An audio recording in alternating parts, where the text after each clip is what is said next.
Hello, everyone, and welcome. Today, we are going to talk about a habit. It is a habit that we all have. We do it every single day. Yeah, we really do. We talk to our children or our friends and our colleagues at work, and we tell them when they do a good job. Right. It is a very common habit. We see a child draw a picture, and we say, good job. Or we see a coworker finish a project, and we say, great work. Exactly. It feels natural, right? Yeah, it feels polite. It feels like the right thing to do. But today, we are going to ask a big question. Is saying good job actually helpful? Well, we have a lot of research to discuss today. We have articles and studies, and they say the answer might be no. No, it is not helpful. That is surprising. It is. We're going to discuss why something called descriptive feedback is much better than generic praise. Okay, before we start, let's define those two terms for you, our listeners. What exactly is generic praise? Well, generic just means general. It is not specific. Right. So generic praise is when you say, you are smart or you are a good boy. You are putting a label on the person. I see. You are judging who they are. And what is descriptive encouragement or descriptive feedback? Descriptive means you describe what you see. You talk about the action, not the person. Okay, so how is that different? Instead of saying, you're a great artist, you say, you used a lot of red paint in your picture. Oh, I understand. One judges the person, the other describes the action. Yes, and today we will see why this small difference changes everything. It changes how we learn, and it changes how we work. Let's start with the problem. Why is saying you are smart a bad thing? We have some very famous research here to explain this. Yes, we do. It is from Dr. Carol Dweck. She is a psychologist at Stanford University. And she studies something called mindsets. Correct. A mindset is how you think about yourself. She says there is a fixed mindset. A fixed mindset. What does that mean? It is when you think your intelligence cannot change. You think your brain is like a rock. You are born smart or you are born not smart. So if I have a fixed mindset, I think I cannot improve. I cannot get better. Exactly. And Dr. Dweck found that generic praise can actually create this fixed mindset. That is amazing. How did she find this out? She did a very famous experiment. It is called the puzzle study. It involved 400 students. 400 students? That is a lot. Yes. First, every student had to solve a puzzle. It was a little bit hard, but most students solved it. They all did well. Okay, so everyone started with the success. They all felt good. Right. But then the researchers divided the students into two groups, Group A and Group B. What happened to Group A? Group A received intelligence praise. The researchers told them, wow, you got a good score. You must be smart at this. So Group A was told they are smart. They got the generic praise. Yes. And Group B received effort praise. The researchers told them, wow, you got a good score. You must have worked hard. So Group A is the smart group. Group B is the hardworking group. Exactly. Then the researchers gave the students a choice for their next test. What was the choice? They said, you can choose an easy puzzle or you can choose a hard puzzle. An easy one or a hard one? What did the smart group choose? Group A. This is the sad part. Most of the students who were called smart chose the easy puzzle. Really? Why did they choose the easy one? Because they were afraid. They wanted to keep looking smart. Oh, I see. Yes. If they tried the hard puzzle and failed, they would not look smart anymore. So they played it safe. That is so interesting. Being called smart actually made them afraid to fail. It made them afraid of a challenge. Yes, it destroys their resilience. Resilience is your ability to recover when things are difficult. And what about Group B, the hardworking group? They were very different. Most of them chose the hard puzzle. They chose the hard one. Yes, because they wanted to learn.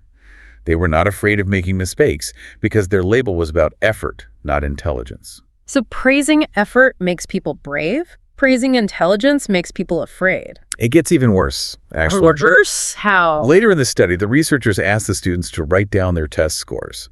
They were going to share these scores with students at another school, but it was anonymous. No one would know their names. So they just had to write their score on a piece of paper. Yes. But the students in the smart group lied. They lied about their scores. Yes. Almost 40% of them wrote a higher score than they actually got. Why would they lie if it was anonymous? Because they felt that their score was their identity. If they had a low score, they felt like they were dumb. So they lied to protect that smart label. That is shocking. Did the hardworking group lie too? No. They just wrote their real scores. For them, a score is just information. It just tells them they need to practice more. This research shows that our words are very powerful. If we label people, even with good words like smart, we might hurt them. Yeah, exactly. We make them anxious. So what is the solution? What should we do instead? The solution is to move from the person to the process. Do not judge the person, describe the process. We have a great comparison in our notes for this. It compares praise to candy. Yes, I really like this analogy. It makes it very clear. Imagine the generic praise saying, good job is like candy. Well, candy is sweet. We all like candy. True. And a little bit of candy is okay, but if you eat only candy, you will get sick. And you will always want more sugar. So if I always say good job to my child, they will always want to hear it. Yes, they become addicted to your approval. They only do things to make you happy, not to make themselves happy. That makes sense. So what is descriptive encouragement? Descriptive encouragement is like water. Water. Yes, water is necessary for life. Plants need water to grow and survive. Children need encouragement to grow. Because water helps us grow from the inside. It is healthy. Exactly.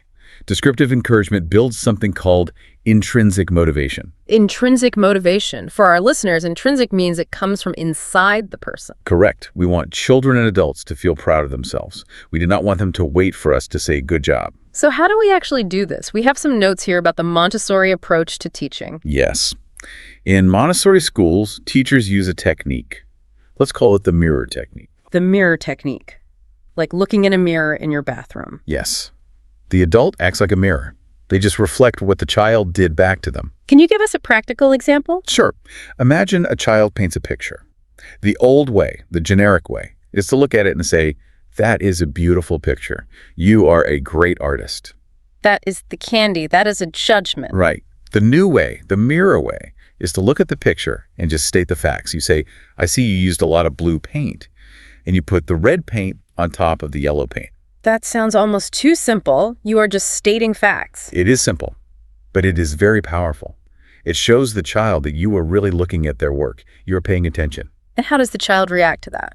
Usually, the child gets very excited. They'll say, yes, I used blue because is the ocean, and the yellow is the sun.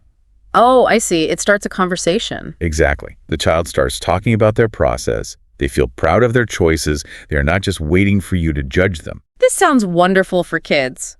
But we promised our listeners we would talk about adults too. Does this apply to our jobs? Absolutely. It is very important for leadership and working with colleagues.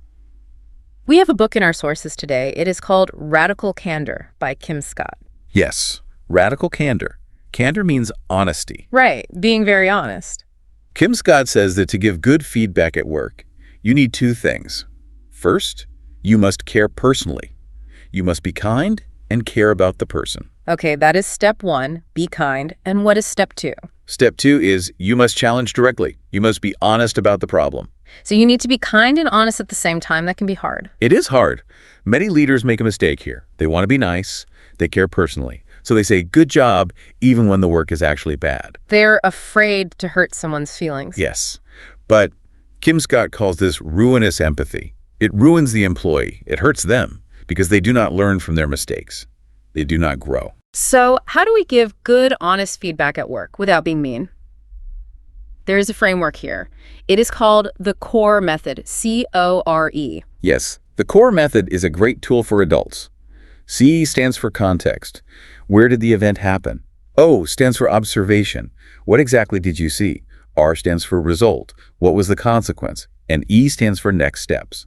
What should happen now? Let's build an example for our listeners. Let's imagine an employee interrupted a client in a meeting. Okay, that is a common problem. Let's use CORE. First, context. In the meeting this morning. Second, observation. You interrupted the client 3 times while they were speaking. Notice you did not say you were rude. You just stated the fact. Exactly. Next is result. Because of the interruptions, the client stopped asking questions and became quiet. And finally, next steps. Next time, let's wait until they finish their sentence before we speak. That is very clear feedback. It is not angry. It is just facts. It is information rich. Yes. Generic praise like you're a rock star feels nice, but it does not help you grow. Specific feedback tells you exactly what to repeat or what to change. Does the CORE method work for positive feedback too? If someone does something well? Yes, it is great for positive feedback. Instead of saying, great presentation, you use CORE. In the meeting, that is the context. I noticed you showed the data clearly. That is the observation. That helped the client understand our plan, the result, Please keep doing that next steps. That is much better. It tells the person exactly why they succeeded. Right. It gives them a map for future success. Okay, we have learned a lot today. We know about the fixed mindset trap, we know about the mirror technique for kids, and we know the core method for adults. But changing how we speak is hard. It takes practice. Yes, it is a daily habit. So how do we start? Do you have some practical steps for our listener? I do. The first practical step is a sentence starter. Start your sentences with, I notice, or I see. I notice? Yes. When you force yourself to start with, I notice, you have to describe something. You cannot say, I notice good job. That is not correct English. True. You have to say, I notice you cleaned up your toys without me asking. Or, I notice you organized the files on the computer. Exactly. It forces your brain to look at the facts and describe the action. I like that. I notice. What is your second tip? The second tip is the 2-second pause. The 2-second pause. How does that work? When someone shows you their work, your brain automatically wants to say, good job. It is a reflex. Right. It just comes out of my mouth before I even think. So you must stop yourself. When they show you the drawing or the report, count to 2 in your head. 1, 2. And what do I do during those 2 seconds? You look. Use that time to look at what the person actually did. Find one specific detail. Then you speak. That is a great trick. The pause gives me time to find the facts. It breaks the old habit. Yes. And my final tip is to always focus on effort and growth. Like the hardworking students in the puzzle study. Exactly. Remind people that they can improve. If a child or a colleague says, I cannot do this, you can use a very powerful word. You can add the word yet. Yet. You cannot do this yet. Yes. It means it is possible in the future. Yeah. It builds a growth mindset. And when they finally succeed, we praise the effort. We say, you worked very hard on this, or you tried many different strategies. This changes the little voice inside their head. Instead of asking, am I smart? They start asking, did I work hard?